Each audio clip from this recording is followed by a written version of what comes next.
संत किसे कहते हैं? भगवत रसिक जी कह रहे जिसमें ये लक्षण पाए जाएं वो संत।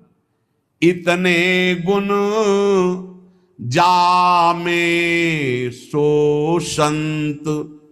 संत की पहचान किन गुणों के द्वारा हम जाने कि ये जौहरी है, इसे हीरे और कांच की पहचान पता है। असली हीरा और कांच क्या है?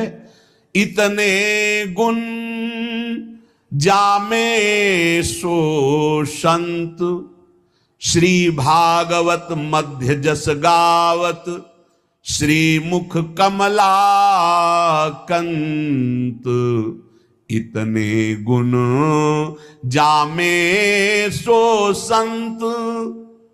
जिस वेशधारी में ये गुण हो उसे ही संत कहते हैं। उसकी वाणी से केवल भगवत यश ही निकलता है। जब चार के बीच में बैठेगा तो भगवत चर्चा, ये पहली पहचान संत की।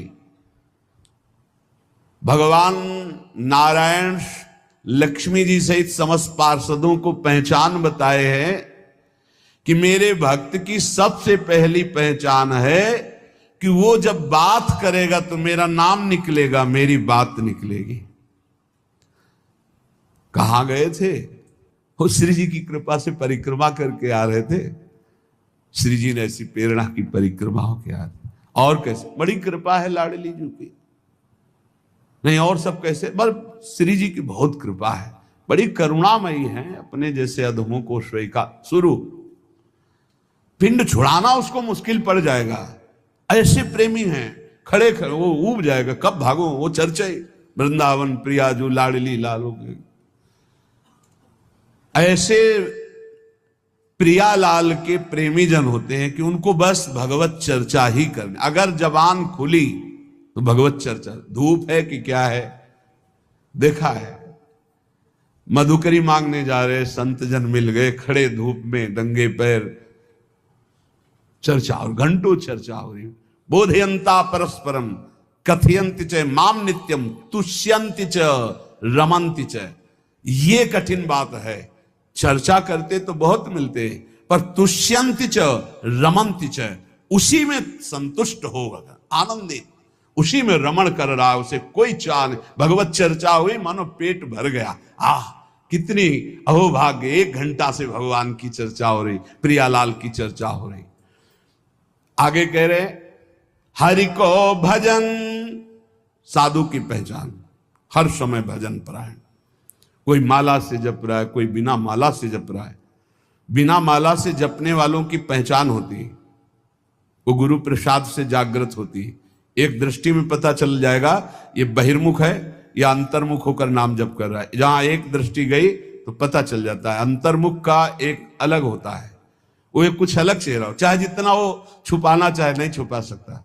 एक दृष्टि में पता चलता है नाम जापक है, अंतर से में नाम चल रहा है।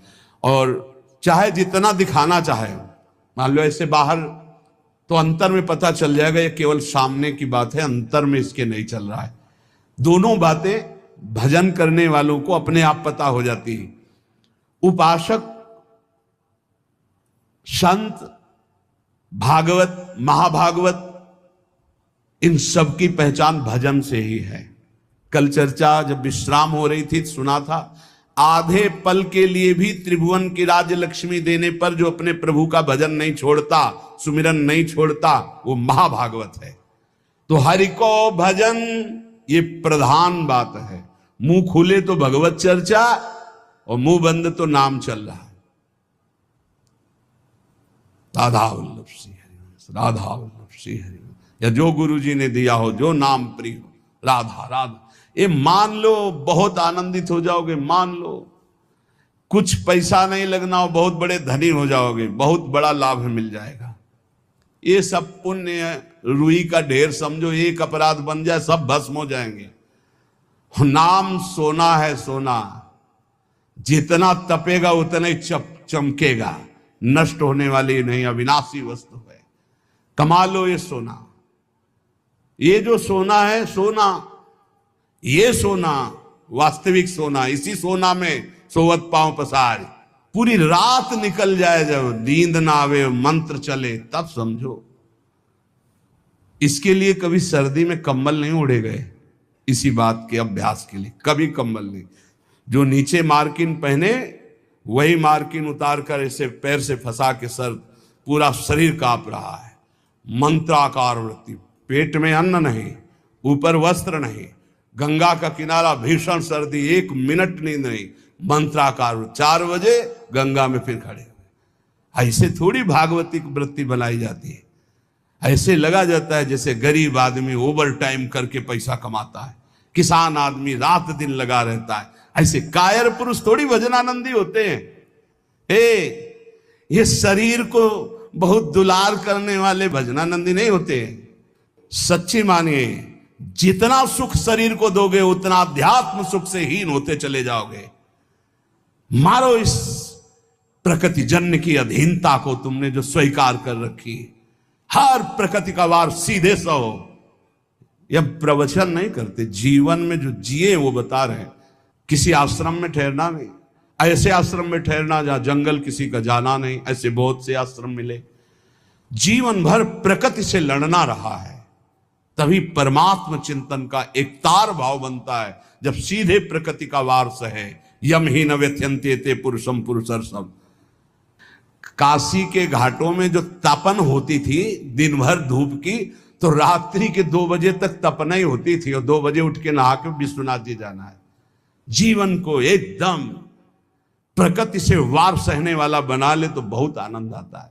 ये सुविधा नरक समझो, सच्ची मानिए आप।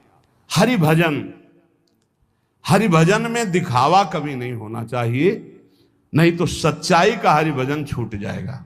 भजन करने वाले उपासक को कभी कीर्ति की चाह मत रखना। ये हम प्रार्थना करते हैं, ये अंतिम वो खाई है जहां से गिरा करके भगवान से विमुख कर दिया जाता है। दिन है तो रात आएगी, रात है तो दिन आएगा, ऐसे देखना हम तुमसे कहते हैं। ये सब केवल बाहरी है। आंतरिक श्रद्धा अटूट होती है, बाहरी श्रद्धा में कोई दम नहीं होती। हम इन श्रद्धाओं की दम नहीं होती। इनको तो हर गली में खड़ी होना, जहां वाह वहीं खड़े हो गए। श्रद्धा वो होती है अटूट, कि चाहे जैसी परिस्थिति हो, चाहे जैसी घटना हो, मैं आपका हूं तो सिर्फ आपका हूं। वो होंगे अंगुलियों में गिनने वाले, वो अंगुलियों में गिनने वाले होते हैं।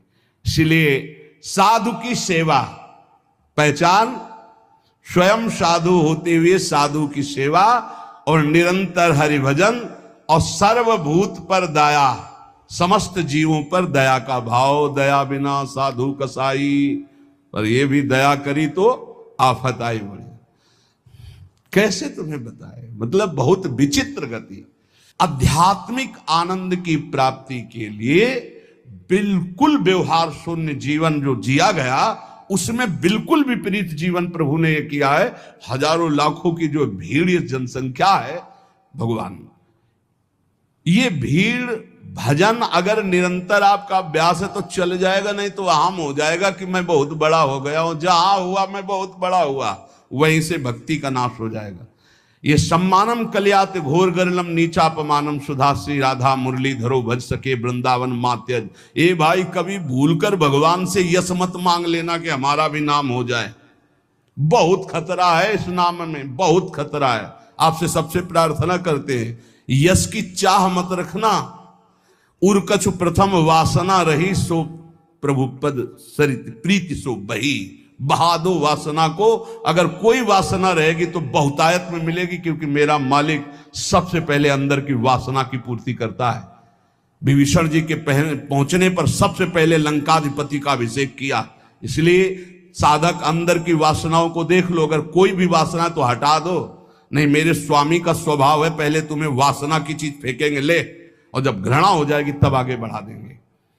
मान आखिरी खाई है जिस पे साधु गिर जाता है। इसीलिए सबसे पहले सिद्धावस्था की सीढ़ी पे निर्माण लिखा है। निर्माण अमोहा जित संग दोषा। अपने में कोई गुणा अभिमान आकर के ये श्रेष्ठता का भाव हो जाना, मानो परमार्थ में पोछा लग जाना है। भाई, कभी अहम, ये भाव मत अहम में लाना कि मेरा नाम हो जाए। भगवान को जो करवाना तो करवाने ही, वो तो सर्व समर्थ हैं, वो तो नौकर हैं, हम वैसे ही करना पड़ेगा। पर चाह कभी मत करना। अगर चाह किया तो ये आखिरी खाई है, इसमें साधु को गिरा दिया जाता है। ये माया की बड़ी विचित्र मनोहर चाल है, बड़ा मीठा जहर है, जिसे हाथ में लेकर स्वयं खा लिया जाता है। ये मान प्रतिष्ठा यश कीर्ति ये जगत मंगल कराने वाले भगवान की हो, उन्हीं का यश गाए, अपनी कभी न मानकर इसका जो भोग करेगा वो नष्ट हो जाएगा। मेरी यश कीर्ति इससे नष्ट हो जाएगा। सर्वभूत पर दया, दया तो करनी है, पर दया वो जिसमें भगवत विस्मरण ना होने पावे। दया को उल्टा याद, अगर हरि की याद भूल गई तो वो दया फंसा देगी पक्का। और जिस दया में हरि सामने है कि ये मेरे भगवान हैं, वो कभी नहीं फंसा पाएगी। संत के लक्षण, जब वाणी खुले तो भगवत चर्चा, जब वाणी बंद तो भगवान नाम जप, और स्वयं साधु होते हुए साधु की सेवा, ये प्रधान लक्षण है।